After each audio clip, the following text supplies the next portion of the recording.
of course, there's a difference between being childless and being child-free. Both of Hmm. those imply a deficit. Opting out implies that there was some contract you signed that said, Yeah. I'm a human born, therefore I'm going to have a kid. I'm going to opt out of this now and choose not to have a child. That is like my biggest beef one is the opting out because I literally never opted in. Nobody asked the question. And I think that's what I feel passionate about. I'm Keltie McGuire, and you're listening to the Kids Are Child-Free podcast. Hello, and welcome to the Kids Are Child-Free podcast. Today, we are talking about what our guest refers to as life's biggest default setting, and that is namely this idea that all of us will have children. Now, of course, we know that's not the case, and all of you here today are questioning this narrative, this assumption that is so ingrained in most of us from the word go, from the time we come onto this earth, that having kids is an eventuality. But of course, that's not the case. And today we're exploring and sort of unpacking like where these narratives come from, why we need to be questioning them, and what other options might exist. Today, I'm speaking with Maddy Lettuce, a child-free content creator and writer based in New Hampshire. She creates content at Who's Your Maddy on TikTok, where her child-free content has accumulated 21 million views in the past year. Maddy is currently working on a book called Opting Out, A Thinking Person's Guide to the Biggest Default Setting of Your Life, a prescriptive nonfiction book examining how parenthood became the default setting nobody questions and what it would mean to actually treat it as a choice. Her content focuses on raising awareness that the decision to have children is exactly that, a decision, and giving people permission to examine it honestly before they make it.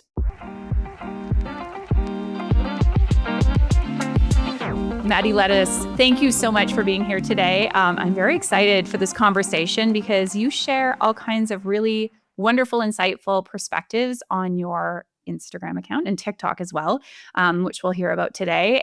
Maybe before we get into your story and specifically your kids or child-free decision story, I want to just hear a little bit about your background and who you are. So tell us what we need to know. Well, thank you for having me. I'm really, really excited. And thanks for saying that I'm insightful on my Instagram. I appreciate that too. I mean, it's just my opinion, but I love to hear it. I sometimes feel like my opinions I feel like an island in those ways too. So it's always really nice when somebody agrees with me. I am Maddy Lettuce. I started posting on social media about a year ago, but prior to that and now I'm a speech pathologist. And I also am an MC for a music production company. So I will host live music events and I love that. And I would say I got really firm in my child-free decision maybe 5 years ago and have really been exploring and questioning all of the default settings in my life and felt inclined to start sharing it on social media. And I've binged your podcast and love hearing everybody's perspectives and really appreciate you hosting a space for all of these voices and the fence sitters alike. I love it. Yeah. Well, thank you so much. Yeah. I am so grateful that there are more spaces to discuss and talk about and share experiences being child-free. And yet, I think for myself, when I came to that decision, and especially when I was grappling with that choice, I felt like nobody was really talking about the how do we get there place? How do we actually make this decision? And likewise, having, I guess, through that experience, a recognition that not everyone just inherently knows that they want to have kids either. And that doesn't mean that they shouldn't be parents, that they wouldn't enjoy the parenthood experience. But there are a certain number of us who do question those default settings, as you so aptly describe it.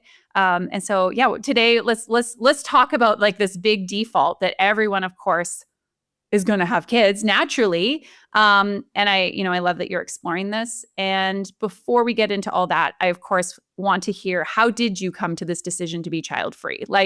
Was there always an inclination that way? Were you really torn about it? Walk us through a little bit of what led to this ultimate choice. I think my decision, I sort of work backwards. I now understand that I've never wanted kids. But of course, there were periods of my life where I was trying to picture having children. I was in a relationship for a really long time, and he was set on having kids. And I was very young. And so, of course, when I would picture our future, I would picture myself with kids, and I would try really hard to make that feel good and comfortable for me, but it just didn't. Um, and there's a lot of unpacking that had to happen there. I dated another person and was on the fence, even though pretty constantly fighting this internal, but I don't wanna. And Yeah. then finally took some time to just be single, be solo, and explore those things by myself, and became so much more confident in the future that I want. And that's generally what I tell people too, whenever they're kind of on the fence, is that maybe daydream. That sounds so silly and cliche, but daydream what your life looks like in either direction. And I noticed which one felt better for me. And that is sort of what made me ultimately like decide that I did not want to have kids. And of course, there's like my family history that is probably at its root, but really daydreaming is what Yeah. helped me feel confident. Okay. I think that's some good advice there, to like allow ourselves to sort of picture like what life may look like either way. And I'm curious, from my perspective, and I was speaking about this with a client just yesterday, but I think a lot of people, specifically when it comes to having kids, the daydreams are on a really big sort of long-term scale, right? It's the daydreaming about like having grandchildren someday, or having your loved ones at your bedside in old age. That's not to imply, by the way, that people don't have like more near future sort of daydreams. But I guess for you, like, are there some parameters around daydreaming? Like, what sort of things did you specifically think about in either situation? What were some scenarios that you ran? I think my caveat to daydreaming is the concept of affective forecasting, which is our Okay. tendency to predict how we're going to feel in the future. And Mm-hmm. there are stats about this and how bad we are as humans at predicting how we're going to feel about it. And so I'm not necessarily trying to feel how future Maddy is going to feel, but how it makes me feel in my body right now. And I really use that information. And I do think when you're picturing and daydreaming about a future with kids, you should daydream about various phases, because even now, I love babies. Yeah, me too. Me too. I love babies. Yeah. I'm a speech pathologist. I work with kids. I adore kids. So there are parts of the daydream that feel good, but then there are other parts throughout the lifespan of a child, which is what you're signing up for, that feel horrible. I don't want to be pregnant. I don't want to sit in school car lines. And these are, small details, but would be a day-to-day thing if I were to be a parent, compared to what my day-to-day might look like as a child-free person. That information was really, Yeah. really clarifying for me. Yeah. I think what you're sharing probably has a lot of resonance with people, and also maybe begs that question of like, yeah, exactly, Maddy. The point is that part of me does want this and that feels really good, and part of me doesn't want this and that feels really bad. I hear this all the time. Like, how am I supposed to make sense of things when my feelings are sort of vacillating all the time, or I feel this sort of push pull? So, would you say that it's maybe for you that there was just more good feelings associated, or positive sort of emotions associated with being child free? Or like, do you have any way that we might discern that? I know I'm putting you on the spot a bit here. No, that's okay. I really do love talking about Yeah. this. I'm sure my Yeah. partner, I've checked in with him so many times because I just love the conversation. But I think beyond the day-to-day stuff too, and in a selfish way, really truly about how you are going to feel and how Uh-huh. you feel. I try to think of what my values are, what my interests are, my goals. And it's also very clarifying for me to know that, like, I have so many creative goals, physical goals, aspirations that having a child would make really, really, really hard. Not to say that some people don't do it, but Yeah. I would be so devastated right now if something happened that kept me from doing the things that I love to do on a day-to-day basis.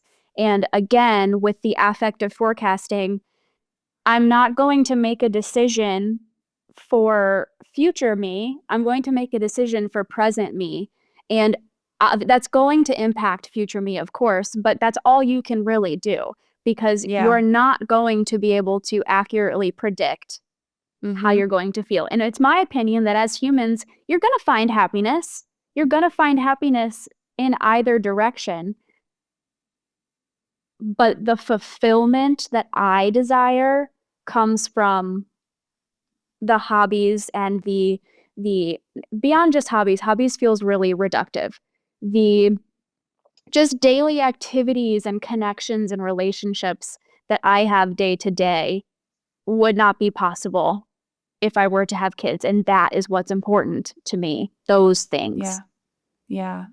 That resonates with me a lot personally. And you know, it's interesting. I have a bit of a working theory, and I need to gather more information, but I do suspect that because I often do use that framing with my clients and really get them to think like, yeah, who is this decision for? And I mean, the implied answer is like, it's for me, at least at this point, and if I decide if a child, I do think we have a responsibility to think about what that child's life may be like and what we can provide for them. But if we're to center ourselves in our own sort of feelings and desires around this first, then thinking more circumstantially, let's say, that I've heard from so many people who are child-free, pretty much exactly what you share. I if I can recall, I think, and for people who are listening, like Rose DL, who wrote the book Fledging, I feel like she said something almost to that exact point of like, choosing like we can only choose with this present information that's at hand. Zoe Noble of We Are Child-Free said the same thing. And I can't think of or name specific guests who are parents, but I would say a lot of the people I see drawn to parenthood, it is more of that like the future sort of predictive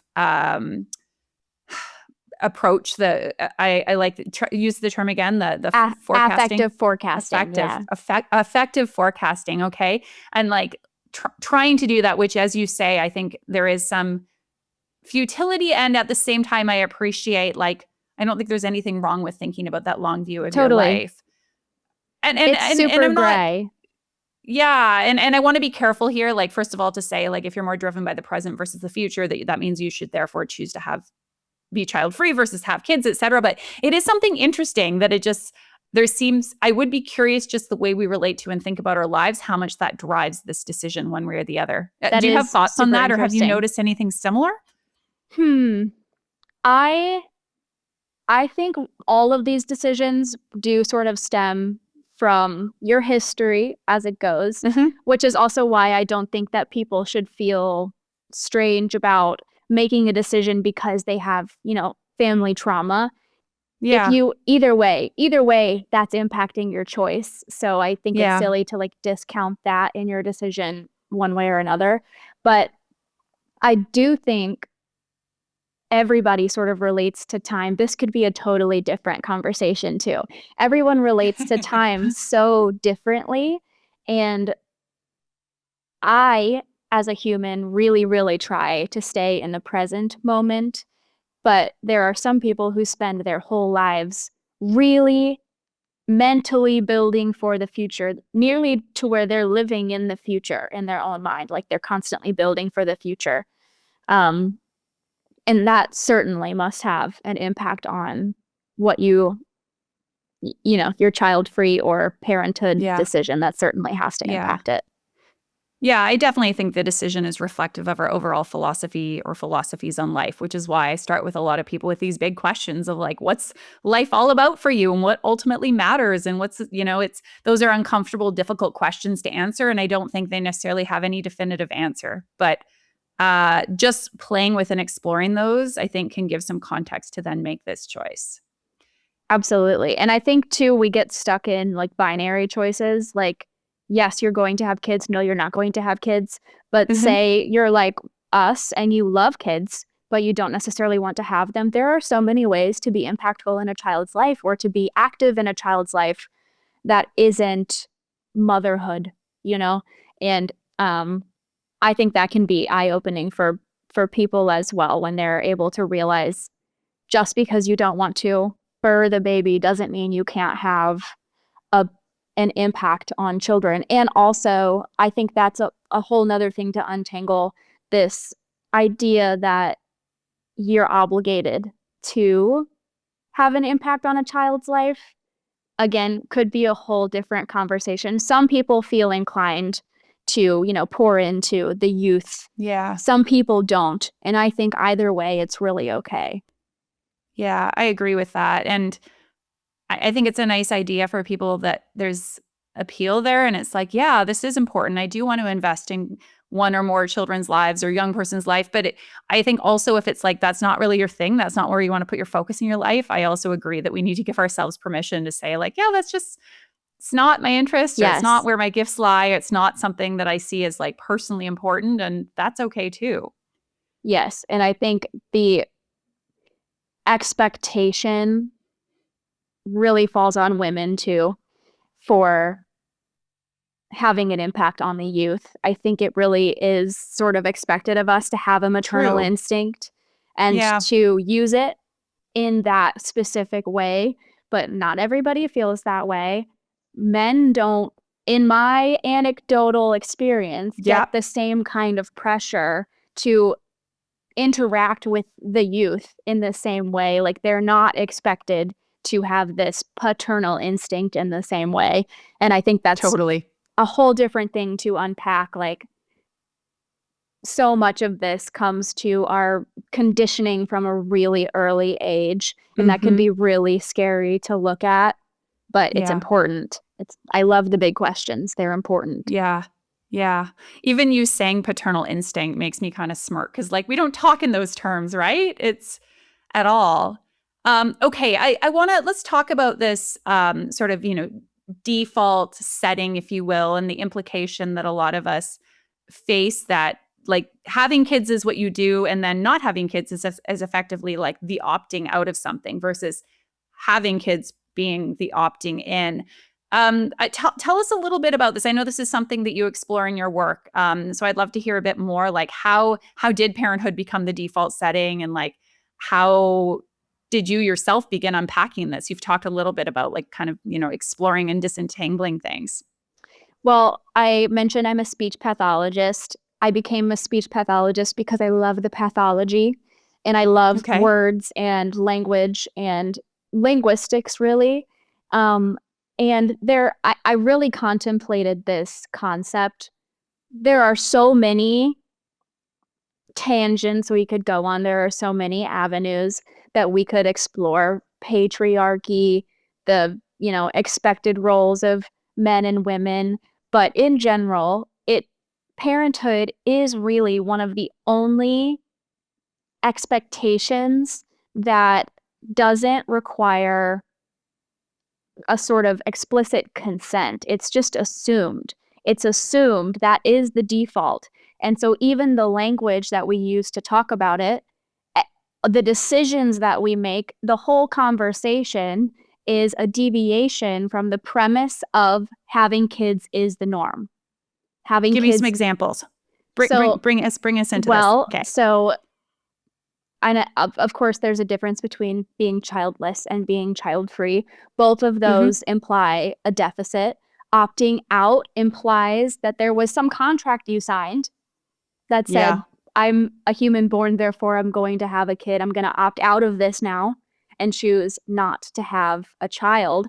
That is like my biggest beef. One is the opting out because I literally never opted in. Nobody asked the question. And I think that's what I feel passionate about. And I also think that's where some of my content gets misunderstood. I don't want to sway anyone either way. I don't want them to make ill-informed decisions or indecision becoming their decision. But nobody asks the question. It is just assumed. There's a timeline for humans, and there are other default settings like monogamy and marriage and home ownership or a college degree, and some of those get questioned, but not the parenthood decision. It's still mildly taboo to be so passionate about the question asking, and that is bothersome to me. And I do think it's because it's a deviation from the norm. Like, what do you mean you don't want to have kids? Yep. haven't heard that one before. Right? I know. I can remember there was one, I'll call him a gentleman, young man. He was a young man in an event I went to, like quite literally being perplexed when I told him I help people decide whether or not they want to have children or to have children. And he said, "What do you mean decide?" Like literally. And this was like a smart person, one might say. I didn't find him particularly bright myself. But like, we're in like a business setting or something. He's verbal. He's, what do you mean decide? I think so many people haven't actually recognized or identified that this is a decision. And yes. I mean, we're preaching to the converted here, because the people who are exploring this recognize there is a choice. But it would not surprise you at all, actually, to know that virtually every single woman I speak with says to me, who's on the fence, like, for so long, I just assumed that I would, because that's what you do. Like, yep. And then something happens in their life that makes them think, maybe I don't want to do this. Maybe I don't have to do this. Absolutely. What was that moment for you? Yeah. Tell or thoughts on all that. I know I just skewed a bunch of things. History. No, I love it. My history of that is confusing, because I was actually raised by my dad, and he pretty much told me my whole life, don't have kids, which was, of course, scarring in some capacity, because he made it pretty clear that he regretted his decision to have children. And then my mom left. So implicitly, she also regretted her decision to have kids. And I think for a long time, as a rebellion of sorts, I was like, I'm going to be the best mom in the world. Okay. Even though I don't want to be a mom, I don't want to be a mom. And I think it's interesting, because a lot of my friends too do feel like it was always assumed from them, and that they, like, all of a sudden came to this conclusion that they didn't have to. And mine is similar, but for totally different reasons.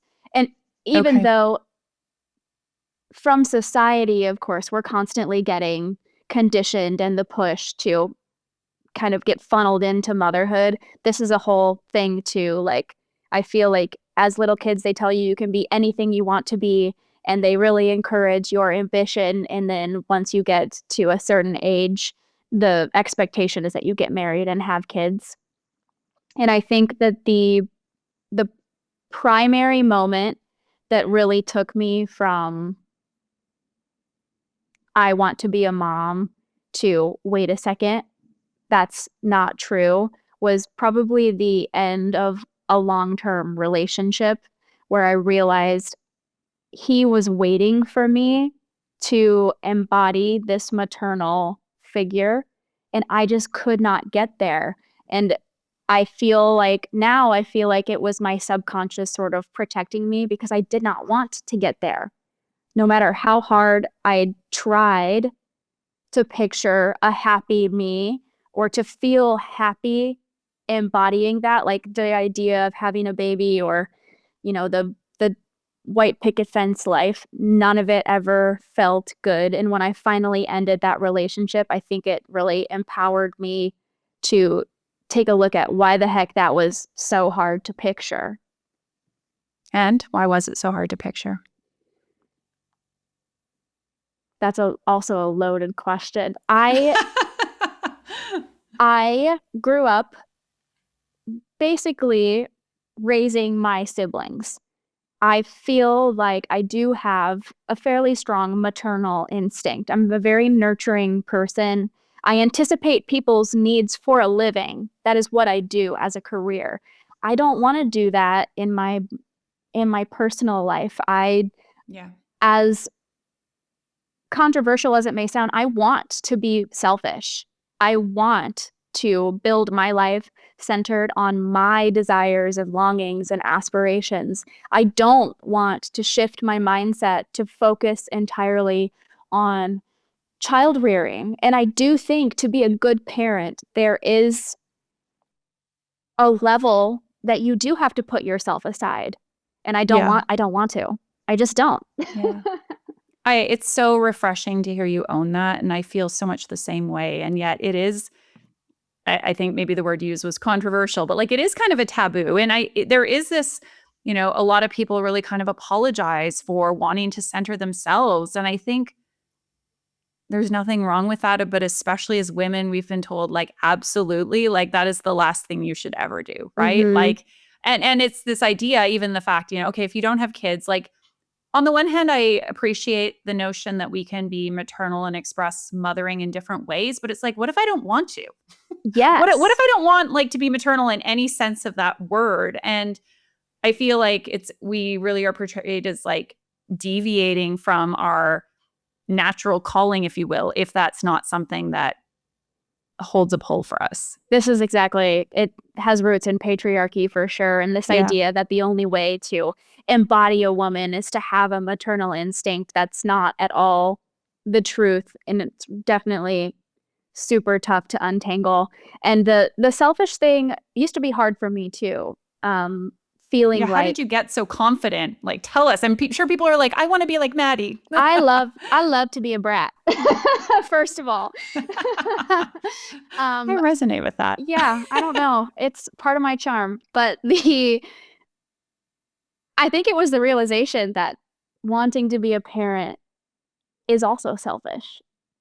I don't say that offensively because I obviously don't think that being selfish is a bad thing. I love this about myself, and I encourage more people to be this way, but I can't think of a truly altruistic or selfless reason to have a kid. So this is another sort of trend that I see a lot in the child-free content space. A lot of the comments, so much of it only gets pointed in our direction, but it's like a double-sided arrow. Like, it can go the other way too, saying that. What's an example? Yeah, go ahead. Well, yeah, saying that I'm selfish because I don't want to have kids, first of all, implies that I'm obligated to, which says who? Literally says who. But also, why did you have kids? Was it? And then a list of reasons, like I want a legacy. And people get really tied up with the semantics. Of course, nobody said, I want to have a legacy, so I want kids. But what is your deeper reason? Why did you do it? You want to feel the love of a child or provide a loving life for a child. That is still serving a need for you. You are still receiving benefit from that. They're inherently selfish reasons, and that's okay. Love that for you, in fact, but don't point that finger at me as if you're noble or more so than me. I don't subscribe to that. I think it is part of our conditioning and part of the defaults that we're not questioning. And people sometimes are uncomfortable with me saying it so bluntly, but that is how I feel. Yeah. Yeah. I appreciate your bluntness. And you had a couple of funny videos. They were, basically you were kind of poking fun at like any reason we can have for being child-free or having kids. And like, you just had a funny turnaround on things where some of them were pretty funny. There was one or two that I think I can't think of the examples right now. I mean, you can share one or two if you want, but you had some clapbacks.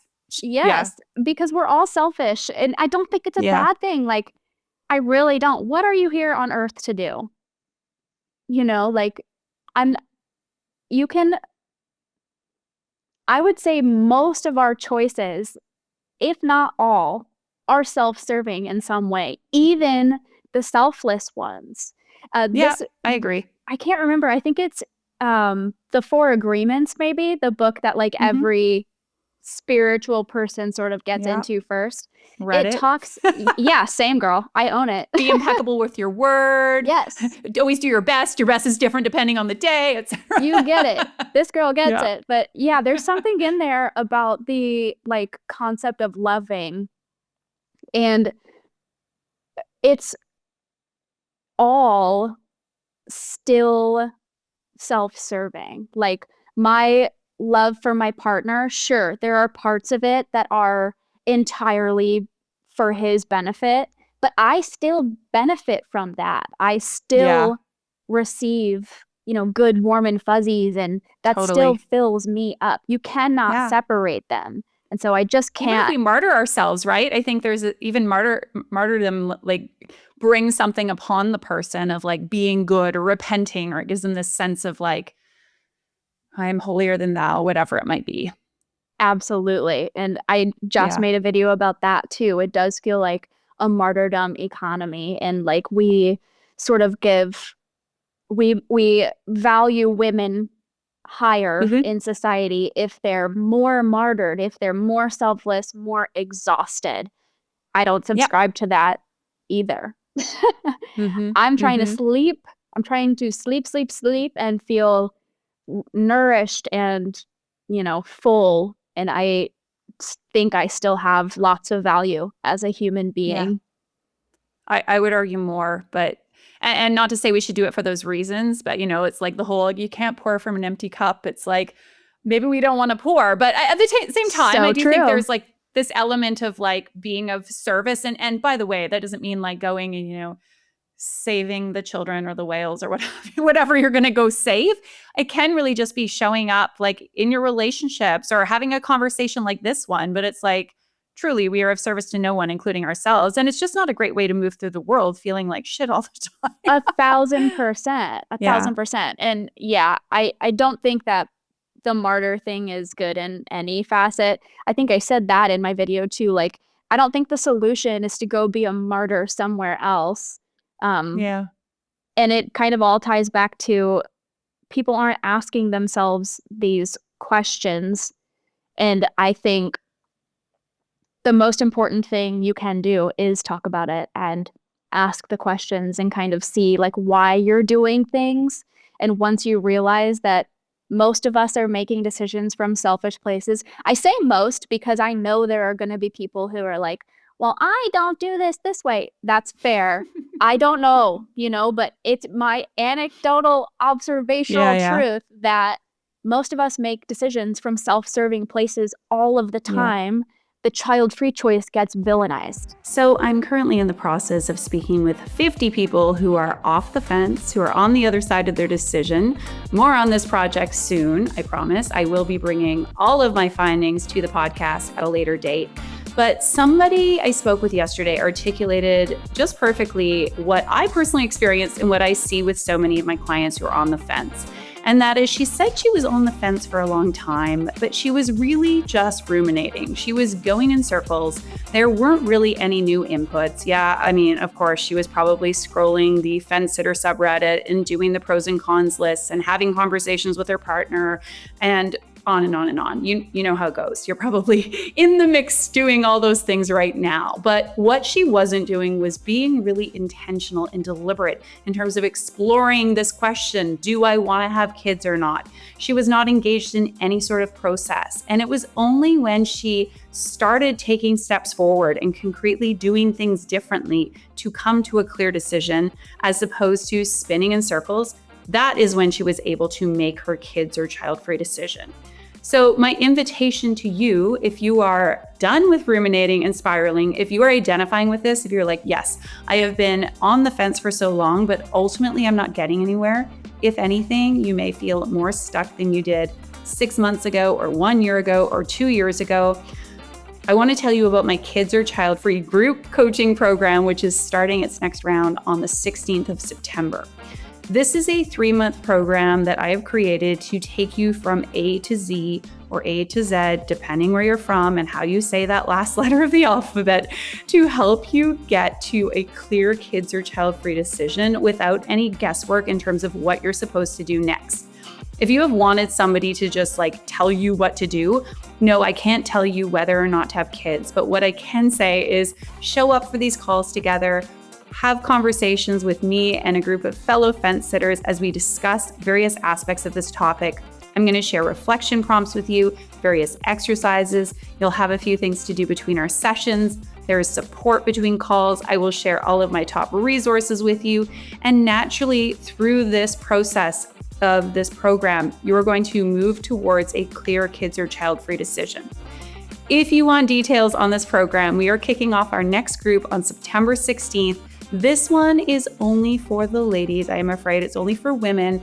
However, I will have some things coming in the future that are going to be for all of you. But if you are a woman on the fence, if you are ready to get off, if you want support with this decision, if you want to stop feeling so damn lonely all the time, because it really seems like nobody gets it, and all those people who say they get it seem to go ahead and have kids anyways, you're going to want to get your cute butt inside this program.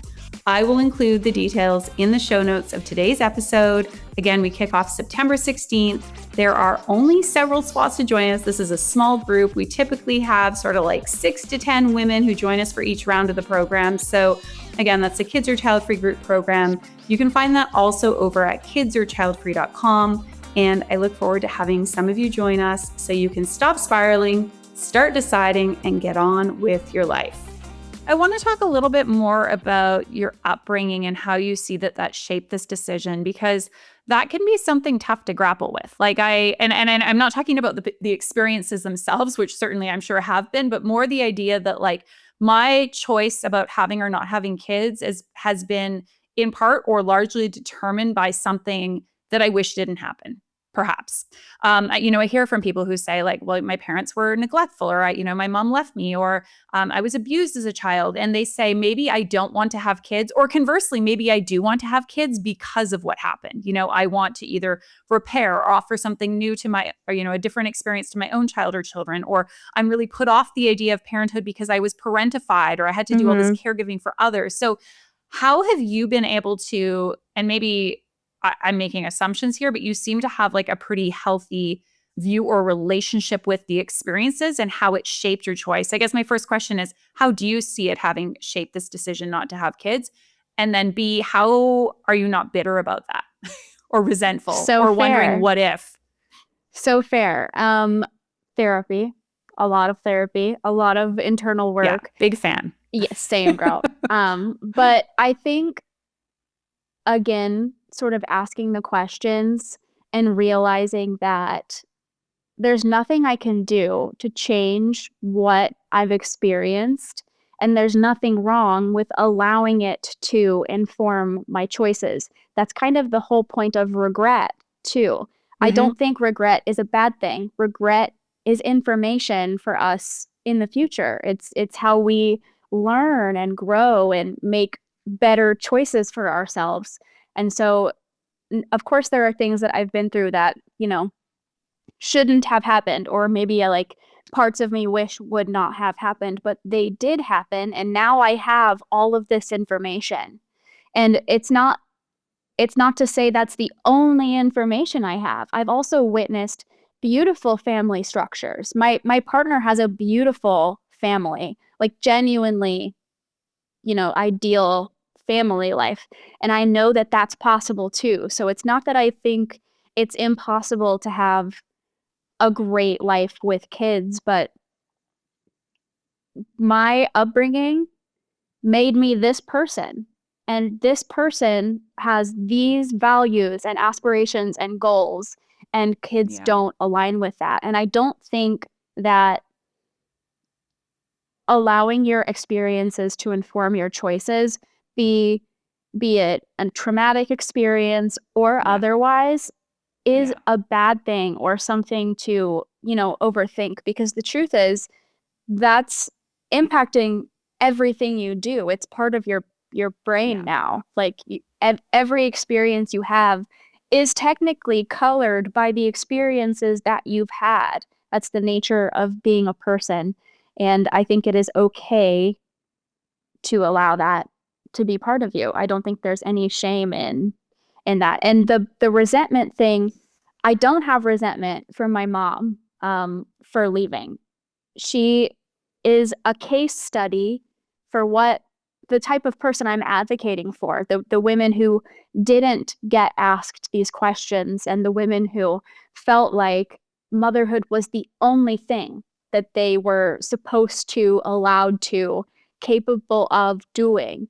And she never wanted it. My mom did not want to be a mom. I have seen and experienced the aftermath of that, and it's devastating on all fronts. And I mourn for her too.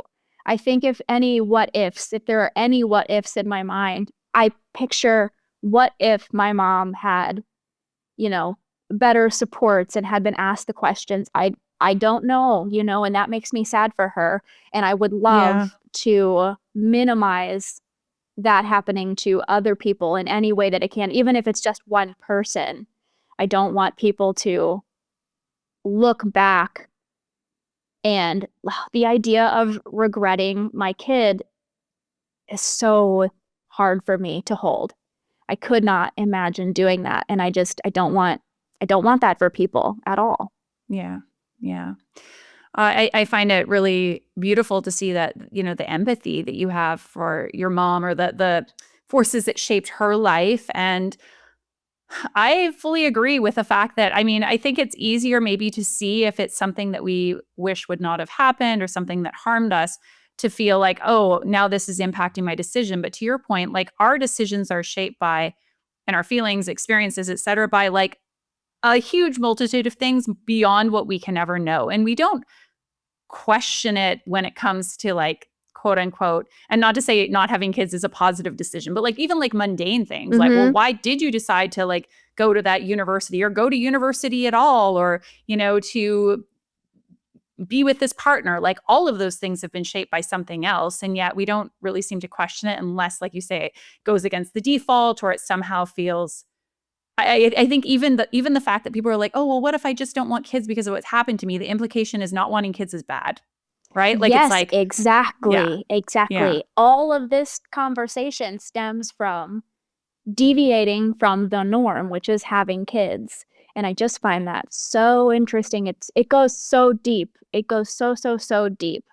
And I also don't think that we question making choices based on great things that happen to us. yeah, Like, yeah, it's the next arrow that you follow. And it's really neutral, like that. I think it should be neutral. Like, you acquired information from that happy experience, and then you made a new decision. Why would you hmm, not also allow a negative experience to inform your decisions? And it's not black and white. And I don't think you should, maybe not exaggerate, but I don't think you should let either experience overwhelm you and stifle yeah. you, but you should include it as part of the larger picture, helping you to make your choice. Yeah, yeah. What I often like remind people of like, you can always find somebody who has had a similar experience to you, who goes and makes or is making the opposite choice. And to me, that just goes to show that there's like so many factors that are sort of implicit in the decisions we make. And that also can bring me peace. Like, you might think, I think you have sisters, did I I see do. or hear? Hmm. Are any of them parents or planning to become parents? I was just thinking that when you said Yeah. you could have such a similar experience. Yes, my middle sister is going through a fertility journey right now, but she Hmm. wants to be a mom, for reasons that I used to think I wanted to be a mom. Like, she wants to be Yeah. the mom we never had. And I think that's beautiful. And I love that for her. And it is Yeah. so interesting how we lived parallel lives for so long Totally. and then split in such a big way. Yeah. Yeah. So to me, that shows that, like, I think we're obviously all this unique sort of a culmination of all these different factors, and the way that, like, it's like we metabolize these experiences that we've had, and they're expressed in different ways. If people worry, because I think maybe the concern is like, oh, I'm not acting from a place of like agency, if that makes sense, or like, this isn't truly me. And it's like, well, no, it is like, you're like you say, you're just taking information, experiences, emotions, and you're expressing them in your own unique way. And that may result in one decision, or it may result in something else, but neither is bad. They're just different from each other. Exactly. And I think anybody that is taking time to consider these things is going to be better off than somebody that doesn't question it at all. It's not Yeah. easy. It's not Yeah. easy to hold. And sometimes you do have to address hard things that you've been through and try to figure out like how those experiences are impacting you. But I really do think you're better off thinking it through than Yeah. going on autopilot one way or the Yeah. other. Like, whether that be just having a kid because that's what you think you're Yeah. supposed to, or not ever having a kid and wishing that you had.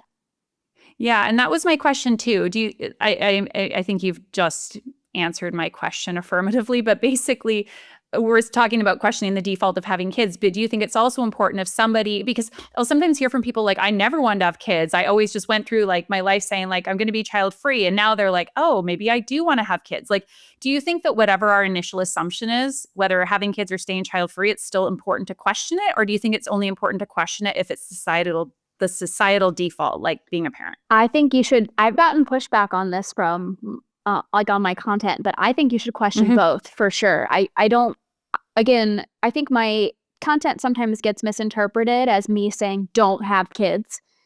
Don't have kids is my choice. I'm saying think about it either way. And I'm always checking in with myself. Like I said at the very beginning, I have checked in with my partner so many times because we are ever evolving human beings. We are always having new experiences that are informing our choices.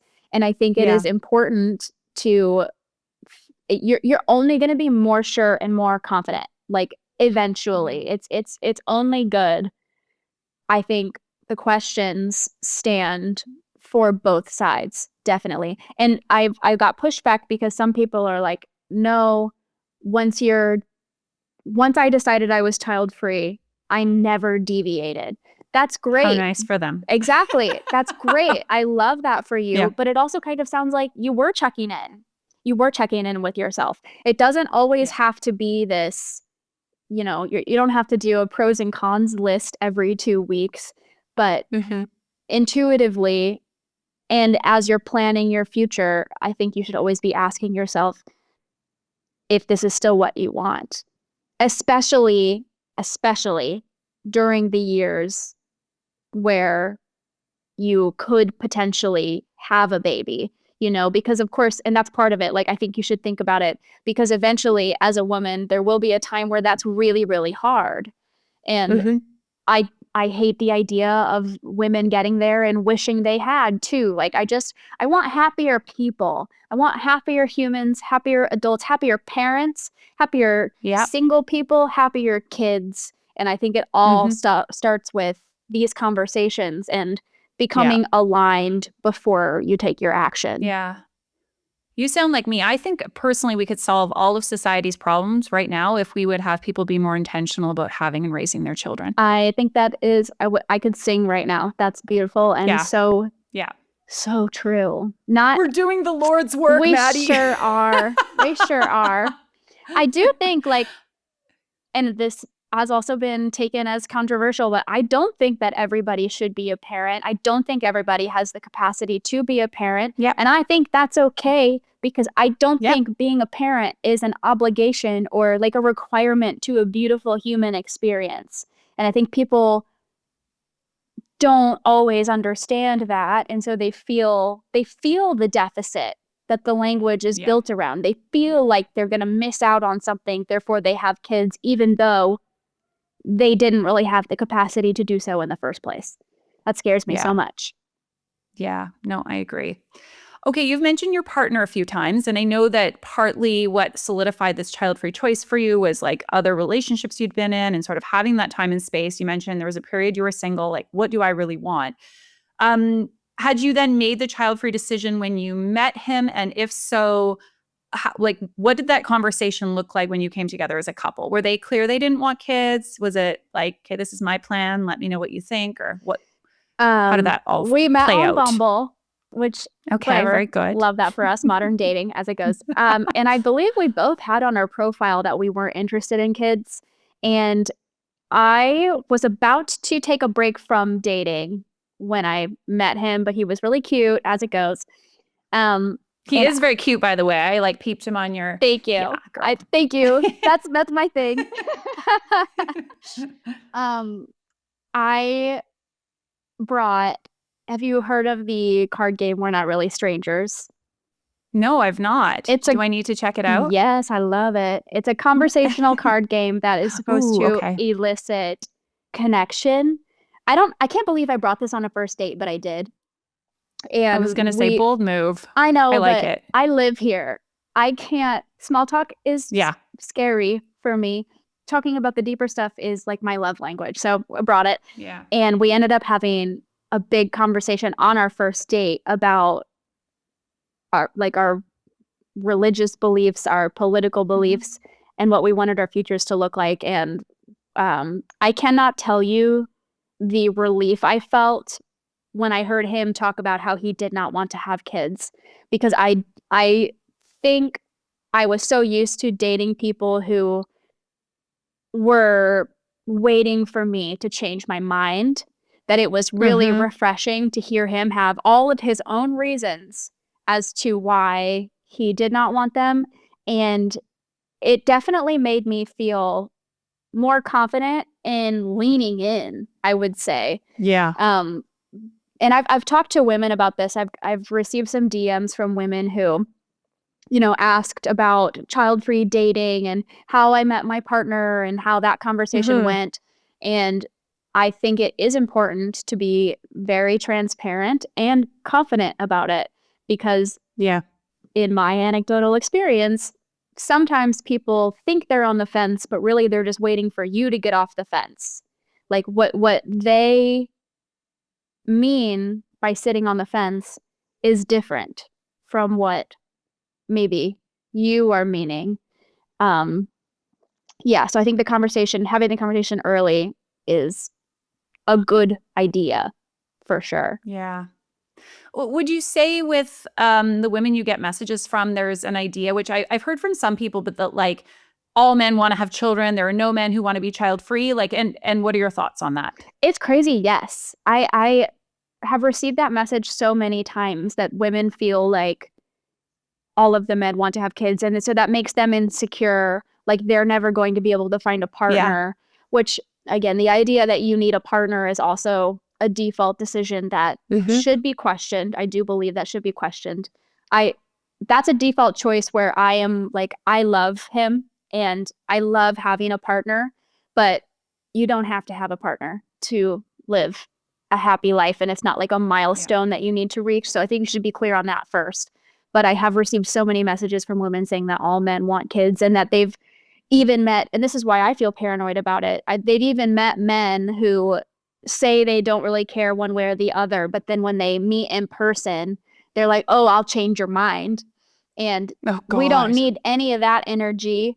No. But I did actually just a couple of days ago receive a message from a man asking me the same question. How can he meet child-free women? And my partner, and we also have like our group of friends, within our group of friends, there are lots of guys that don't want to have kids. I think it's sort of an under talked about population of humans, but they certainly exist. I agree.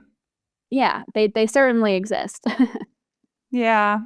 I also, it's interesting with the sort of, call it the ambivalent man, if you will, because to me, sometimes that can be kind of like red flaggy a little bit, where it's like, okay, they just haven't either thought about this, or they're not willing to put their like, put the line in the sand and say, this is what I want, this is what I stand for. I also think at a certain age, like if you see men like on dating apps who are like, and by the way, I've never been on a dating app, Maddie. This is like, I'm always so curious about this world, because I met my husband 17 years ago and they didn't even have things like Bumble and Tinder. We had like, I don't know, Plenty of Fish and OkCupid, but I think Bumble's the best. Sponsor me. I love Bumble. Because you should totally get sponsored by Bumble. Ooh, and you can like somehow do something. You should reach out or get a sponsorship. We can send this bit and you can like send it to them. You can talk about doing like Bumble matches between child-free people. Yes, so true. There's a niche market there. I'm going to write that down. I love that. Well, the women get to message first on Bumble, and that I know is much more comfortable for me. So I love it. I get it for a lot of women as well. So I think for me, when I hear about men, like, a lot of my girlfriends are similar age to me, so in their mid-late 40s, and men on dating apps who say they're not sure yet, I'm like, man, you got to figure it out at some point. Like, I get that men can make the decision typically longer, but you also think about if that's genuine and they're still not sure, I think it's good to have some clarity going into dating relationships within reason, of course. I appreciate sometimes that circumstance, that person, like, I think it can shift our feelings and in some cases change our minds about what we want and what's important to us. But the idea to, just to go back to this notion that like, no men want to be child-free. I think a lot of men actually are probably more open and receptive than one might think. And or they have definitively said, no, I don't want this. So and there hold hope. are definitely options on the apps too that like clarify that a little bit. I think there's one that's like open to kids. And I do think I have met a lot of people. I have good friends that are this way that don't really have an opinion one way or the other. They think they would be happy in either scenario. And if their partner wants it or doesn't want it, they would be happy in either direction. And I think that's kind of what open to kids means to me. Yeah. Okay. But not sure would be a red flag as for me as well. What do you mean? And I say that if they're like 35 and not sure about kids, it's like, you don't have any opinions about that? You don't have any opinions about that? I think I would like it if they added like a still thinking, like, or still, you know, I'm on the fence. Currently trying to figure that out. Yeah, would be great. Working with Keltie. Yeah, true. Yeah.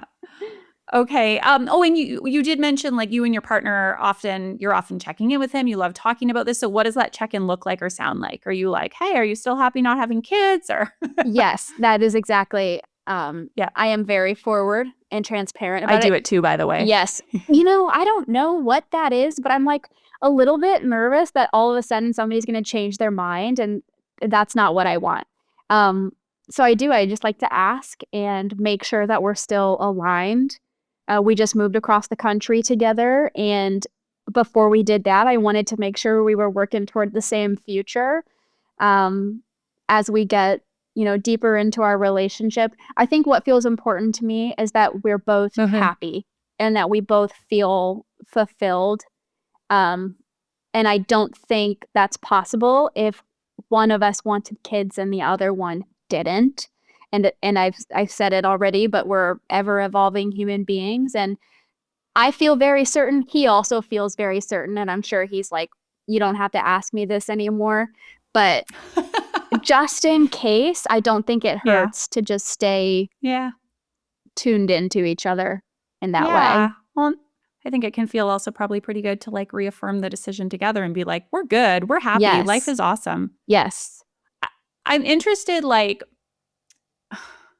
okay, obviously by merit of like what you and I both do, we're talking and thinking about this all the time. When you ask your partner that, is it like, can you tell, like, does it feel like this is something on his mind, or is it kind of like, no, dude, I made my decision? Like, I'll give you an example. My partner is very much like, yeah, I'm good. Like now that we've decided, it is like so much behind him. He's like onwards. And I also feel like this is so, I don't want to like make this like a gender stereotype. I don't want to say like that's indicative of men. I think it is, but for bigger reasons, because this decision generally weighs less heavy on them. And there's less at stake in that way. Yes. Yeah. But I'm curious, like for him, do you feel like he's constantly not grappling with it, but like, does he think about his child-freeness? No, not really. We've talked about this too, because I don't think I ever daydreamed about having kids. I always daydreamed about being in love. But lots of my friends as little girls were daydreaming about having babies and like having a family. He never did. He never daydreamed about a family, about having kids of his own. I think he's been pretty certain since he was young. And unfortunately for him, or in my opinion, fortunately, I don't care, and I'm going to keep asking because I do think that you should be checking in on yourself, because I think that there's like an autopilot risk there, and I don't like the autopilot idea, but no, he totally, every time I ask him, he's like, it hasn't changed since the last time you asked me 3 days ago. And I'm like, okay, cool. Let's go get a drink. Yeah. You know, I think partly what it is, it's not even the implication if anyone has like shifting feelings that like, oh, God forbid, you know, now somebody's changed their mind. Of course, I'm sure that would be like the worst case scenario if you're feeling really firm. But I see it more, let's say, you know, if Chris were to say, well, you know, I do have to say lately, like, we're going to Canada next week. Let's say, you know, seeing our friends in Canada with their kids, like it does make me feel a little bit wistful to like not have those experiences. First, of course, it can be like an acknowledgement. If he was to say something like that, I don't think he will. He'll probably be like, whoa, that's hectic. But also it doesn't mean all of a sudden I'm going to like spiral and we need to be like, oh my God, should we have had kids? It's more like, hey, like, well, have you thought maybe maybe we can spend more time with your nieces and nephews. Yes. You know, is there a way for you to like be more invested in those relationships? Like, I know you really have a special friendship with our friend's one kid. Like, why don't we like try and put in some time in the calendar to do that? Like, I think it's not that the solution, if there is questioning or doubt, is to just go do the other thing. It's more like there can be ways of addressing it. Absolutely. Would you agree? Yes, 1000%. I said my sister is on a fertility journey, and if she does end up having kids, I would love to be an aunt. I would love that. And I think I don't foresee that making me want kids of my own. But if same thing, if Adam and I were to go spend time with, you know, kids and he were to feel differently, I would want to be tuned in about that. Also because maybe I'm feeling that way too. And it's not, even though I feel so confident and really proud of what my future holds, that doesn't mean it doesn't sometimes have complex feelings about it. I love babies. Hand me your baby. I genuinely want to hold your baby, you know? Totally. But, and so sometimes it's like, oh, this would be so great. But I acknowledge that that's not the entirety of parenthood. And when you're partnered, that's the person I want to share that feeling with so that he can kind of hold space for me and, you know, validate like, yeah, that is a really sweet thing. Let's go do our child-free thing now. You know, I think, I don't think it should, maybe I'm not always asking because I think he's going to change his mind. That might actually, now that I'm talking about it, be a sort of bid for, what about your complex and more nuanced emotions about this thing? Like, how are you feeling right now? You know? Yeah. Okay. You and I will deepen our conversations. I know. We'll have new questions to ask. I have one more sort of thing I want to table with you, and that is like you obviously talking about, okay, parenthood is the default setting. We need to be questioning everything. Do you ever get sort of like pushback from people saying, well, you're not a parent. Like, what do you know about this anyways? And it's funny. I just want to say briefly, like, I haven't gotten this a ton, but I did have somebody recently at like a business meetup, and I introduced myself and what I did. And then she made a comment. We were just talking about life stuff. She said, well, you obviously are a mom then. And I was like, obviously why? Like, why am I obviously a mom if I'm helping people make this decision? But I feel like there was sort of an implication that like, of course, I'm only doing this if, I don't know, either the motive is or my experience has been having children. So what are your thoughts on that? Like, are you or I equipped to speak to this decision or parenthood if we've never been one? I get this a decent amount. I just had this. Do you? I posted a video in my jammies last night because somebody told really? me. My jammies are not allowed on the internet. They're not safe for work because I don't have any. I love that for you, girl. I love a jammy set. It makes me feel like so put together. I spray myself with like a scent before bed because I love to feel glam as I'm slipping into bed. Cute. But I was so frustrated in this conversation that I had with somebody who told me that she waited till she was 30 to have kids. Therefore, she knows the child-free lived experience and the parental experience, and was saying that I don't have the authority to speak on these things because I only have the one experience. I could talk about how I don't think waiting till 30 gives you expert insight into a child-free lived experience, but everybody has been parented. Everybody has been parented in some capacity. You have I can't remember what word you used, but it was the correct word. But the knowledge to speak on parenthood. And it's interesting because I think the reason we feel, I think the authority was the word, that we have the authority to speak on these things is because we have given it so much thought and we're confident about it. And we see the nuance and the difficulties and the complexities that made this decision so big for us. You don't have to be a mom to be able to see those things. And in fact, my point is kind of, I think there are some moms who never thought about these things. Who never thought about these. I know there are because people tell me all the time. Yes. Yeah, exactly. Like, I don't think that you need to be child-free or be a mom to want to talk about these things. I think you need to have thought about it. But and I of do course get there that are a a lot lot of people. Sorry. No. I think there are a lot of people, who can speak to and do at length, ad nauseum, about the experience of being a parent. I think it's more like having somebody hold a sort of be able to give maybe some balanced perspectives, like you say, speak to the nuance, be able to be that neutral place. Because I think for most people, it feels like there's no place in which to really explore this. Of course, we have the extreme in the child-free spaces often as well, right? Where it's just like a lot of hate towards parenthood and like really looking down and disparaging about that path. So I think for me, I'm not like here to discount any parent's lived experience. Like if you're telling me like this is the only place in your life that you've had a sense of unconditional love, well, I'm glad you finally got it. Mm-hmm. Yeah. Sorry it hasn't happened yet. But I am sure there are profound experiences connected with motherhood that I will never experience, that I can never give voice to, that I am missing out on. Absolutely. But that doesn't mean that I can't guide people through this decision, nor does it mean that everyone should automatically choose that, because there are a whole other set of lived experiences that those who have definitively said yes to this choice and lived into it, not just as a default until kids come along, but really chosen it. And I don't compare those as better or worse. Like, it's not a comparison. Exactly. They're just different choices. Different things. Yes. And this is where there's often conversations. I saw a headline today, or a post I saved. I haven't read it yet, but it's like, are people trading kids for travel? And I'm like, this is like I forget what you call it, but like, that's not a like fair comparison, because they're different things. Like, do I think travel is better than kids? Why are we comparing them? Yeah, it's totally, it's so silly. Totally different. And I do think that any judgment for somebody who is child-free speaking out about these things, or any questioning of whether or not they have the authority to do so, is really misguided.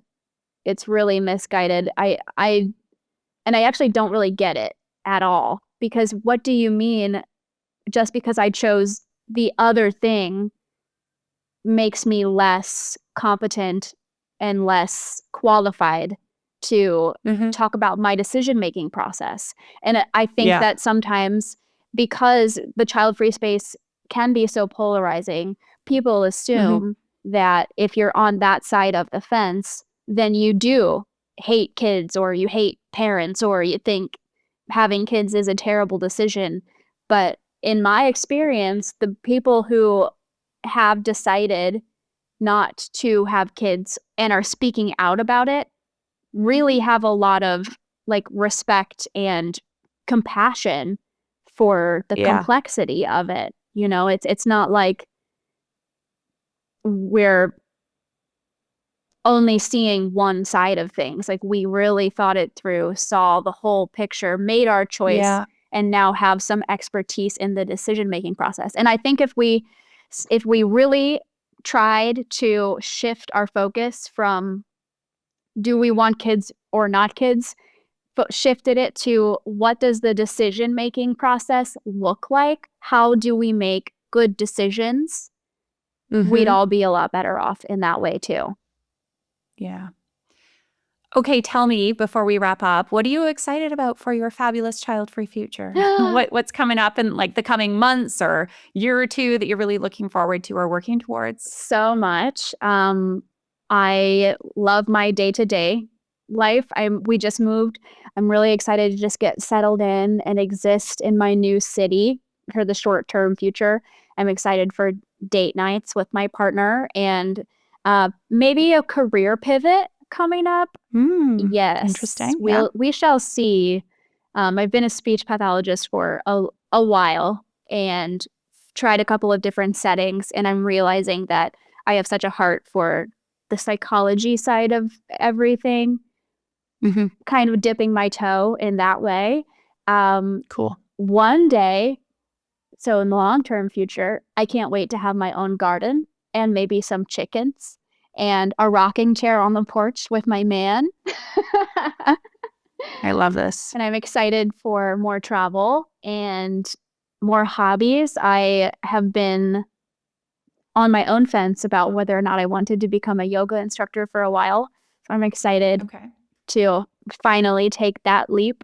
And I'm excited for the spaciousness of it all, for the brain space that I so desperately need on a day-to-day and in the long term. Yeah. sounds like a lot of beautiful things await. So I look forward to hearing and seeing more all about it. Thank you so much. This has been really wonderful. Yeah. Well, Maddy, tell us where we can find you. Is there anything that listeners should know in terms of, I don't know, something you have coming up or an offering, an event, anything like that? You can find me on Instagram and TikTok at Who's Your Maddy. That's Who's Your Maddy with a Z, because Who's Your Maddy with an S was taken. We'll put it in the show notes. Seriously. And then also on Substack, I fairly regularly make long-form content on a topic that really sparks my interest, or it started a lot of conversation on my social media. And then sometime in the coming future, I am working on a book, Opting Out, a Thinking Person's Guide to the Biggest Default Setting of Your Life. I need to collect some more information before, I get really into sharing about that. But it is coming along, and I'm very excited to be sharing that with a larger audience soon. Yeah. Okay, very cool. Well, let us know how if I can help you in any way with the book, and as you get your information and research and whatnot. So I look forward to reading it one day, and of course sharing it with all our listeners here. That's so we'll have to sweet. have you back on when your book is published. I know it'll happen. It will. I feel good about it. Yeah. Awesome. All right. Well, thank you so much for joining me today. And thank you everyone for tuning in. Thank you, Keltie. Did you know that you can not only listen to the Kids Are Child-Free podcast, but you can actually also watch the Kids Are Child-Free podcast by checking out the Kids Are Child-Free YouTube channel? Yes, it is true. You know what? I love having these conversations with my guests, and I just feel like when we're able to immerse ourselves in the visual experience of these really important conversations, it lends just that much more. I've also been told, side note, Chris was totally teasing me the other day saying, my God, look at your expressions. He loves my very expressive face, but you can see me making all the faces, all the reactions when I talk to my guests. That in itself, I would say, is entertainment enough. No? In any case, check out the YouTube channel. Again, you'll find every episode of the Kids or Child-Free podcast on there. And you can also check out a bunch of different short form videos on there, other podcasts that I've appeared on. We've got all kinds of good stuff for you, again, on the Kids Are Child-Free YouTube channel, which I will link in the show notes of this episode. Make sure you subscribe when you head over there. And if there's an episode you love, leave us a little love, share some thoughts, ask some questions. I will do my very best to respond to each one of you over there on YouTube. All right, that is all from me. Thank you so much and have a beautiful day.